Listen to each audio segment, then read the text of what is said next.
स्वागत है आपका मेरे यूट्यूब चैनल पर। तो टाटा मोटर्स का जो शेयर है वो लगातार गिर रहा है और उसके बाद कई सारे क्वेश्चंस आते हैं मेरे पास कि सर टाटा मोटर्स का शेयर मैंने ले रखा है और यहाँ पर इसमें गिरावट हो रही है। तो गिरावट के कारण भी उन्हें पता है, कुछ लोगों को नहीं पता है। तो जो जिन लोगों को नहीं पता है कि गिरावट के कारण क्या है, आगे शेयर को होल्ड करना है या सेल करना है, इस तरीके की बातों के लिए मैं ये वीडियो बना रहा हूँ। यहाँ से आपको एक क्लियर अंडरस्टैंडिंग हो जाएगी कि टाटा मोटर्स में अब आपको क्या करना चाहिए। देखिए, जब भी कोई शेयर गिरावट होती है तो वो गिरावट आपके लिए बाइंग बेनिफिट भी होता है, आप खरीद भी सकते हैं उस समय, ना कि हमेशा आप जब शेयर ऊपर जा रहा हो तब लीजिए, तो वो गलत डिसीजन होता है। अभी देखिए, कल भी इस हफ्ते में अगर बात कर ली जाए तो 10 से 12% ये स्टॉक गिर चुका है। और एक न्यूज़ हुई थी 2 दिन पहले जिसका अनाउंसमेंट खुद टाटा मोटर्स ने किया कि हम जो है चिप की कमी से जूझ रहे हैं। अब चिप क्या है? सेमीकंडक्टर। अब सेमीकंडक्टर की कमी आई उनको, तो जो उनकी टॉप कार है जैगुआर लैंड रोवर, तो उसकी जो सेल्स है उसमें कमी आई। अब देखिए, सेमीकंडक्टर का यूज़ तो होना ही है, कोई भी मोटर से स्टॉक हो, आप ऑटोमोबाइल सेक्टर में देखेंगे तो सारा सेक्टर इससे जूझ रहा है, जिसको टाटा मोटर्स ने एडमिट किया। अब ये न्यूज़ आज की नहीं है, पिछले कई महीनों पहले एक तूफान आया जहाँ पर ये सेमीकंडक्टर्स बनाए जाते हैं। इन सभी बातों को हम डिटेल में आज समझने की कोशिश करेंगे। आपसे रिक्वेस्ट है कि चैनल को जरूर सब्सक्राइब कीजिए। देखिए, आज की जो ट्रेडिंग हुई है टाटा मोटर्स की, आप देख सकते हैं कि 3.45% डाउन है, 306 रुपये 15 पैसे पर क्लोजिंग दी है और लगातार डाउनसाइड ट्रेंड करता ओपन मार्केट के साथ ही। अभी आप देख सकते हैं कि ये न्यूज़ थी, टाटा मोटर्स के शेयर में लगा लोअर सर्किट, चिप की कमी से कंपनी ने जताई चिंता। तो अब देखिए, दुनिया की सबसे बड़ी ऑटोमोबाइल कंपनी में शामिल टाटा मोटर्स के शेयर में मंगलवार को आखिरी 6% से अधिक की गिरावट देखने को मिली। कंपनी ने चिप की सप्लाई में जो कमी आई है जानकारी देने से शेयर में भारी बिकवाली हुई। तो कंपनी ने ये जानकारी दी, इनको देनी होती, कोई भी बिजनेस में अगर कुछ लॉस या बेनिफिट्स होते हैं तो ये एक एटिकेट होता है कि कंपनी उसकी जानकारी दे।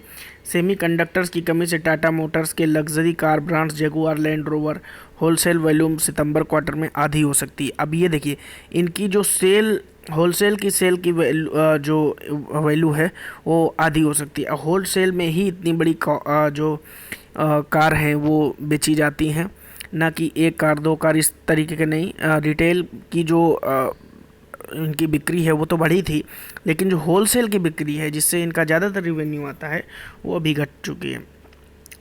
अभी आप देख सकते हैं कि कंपनी की अगर बात की जाए तो रिटेल में 68.1% बढ़कर पिछले इस जो जून का फर्स्ट क्वार्टर है उसमें 1,24,537 यूनिट की बिक्री हुई है रिटेल में। अब पिछले वर्ष कोरोना के कारण लॉकडाउन में कंपनी की सेल्स में गिरावट आई थी, लेकिन रिटेल सेक्टर में जो रिटेल 1/1 कार 2 कार ऐसे बिकती हैं उसमें इनकी बढ़ोतरी है। तो हमें ज़्यादा भी चिंता करने की बात नहीं। अब देखिए, आज जो ट्रेडेड क्वांटिटी रही 7 करोड़ से भी ज़्यादा शेयर्स ट्रेड हुए, लगभग 7.25 करोड़ शेयर्स ट्रेड हुए, जिसमें 2,66,55,200 शेयर्स की डिलीवरी भी उठाई गई है।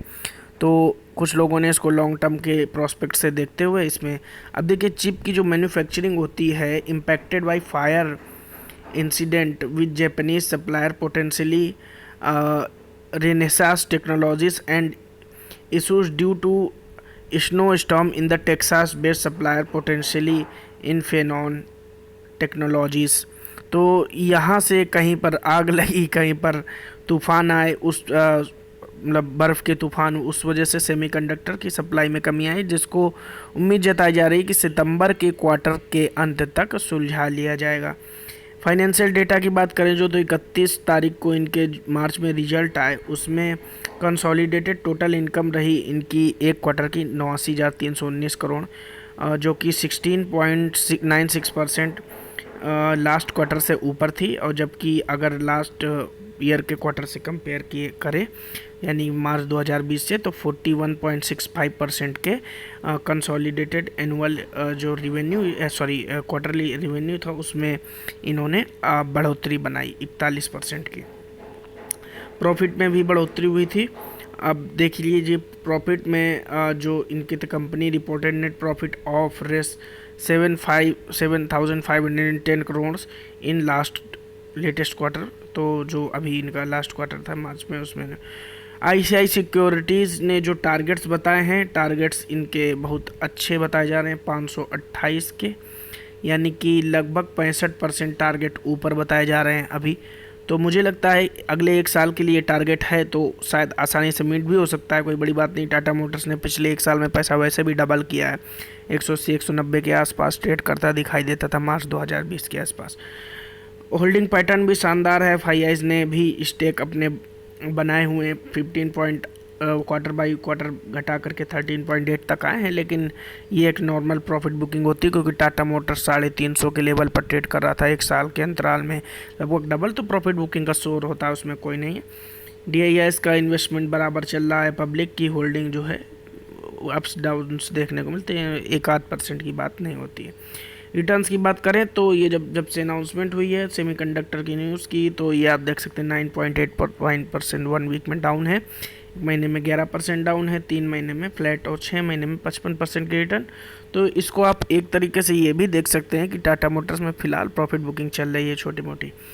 इन सबको देखते हुए मेरा ऐसा मानना है कि जब आपको सपोर्ट लेना चाहिए 250 के नीचे, तो आपको अपनी लॉस में भी क्वाली करनी ही नहीं चाहिए, क्योंकि मुझे ऐसा नहीं लगता अब यहाँ से ज़्यादा कुछ डाउनफॉल होने वाला है। जितना गिरना था गिर गया टाटा मोटर्स। लॉन्ग टर्म के प्रोस्पेक्ट से देखें तो टारगेट 528 के बताए जा रहे हैं और सभी चीज़ें अच्छी हैं। कंपनी क्वार्टर बाई क्वार्टर अच्छी ग्रोथ कर रही है, बस सेमी कंडक्टर की कमी हुई है। शॉर्ट टर्म की न्यूज़ होती हैं, इनमें लॉन्ग टर्म में ज़्यादा इम्पैक्ट नहीं पड़ते हैं।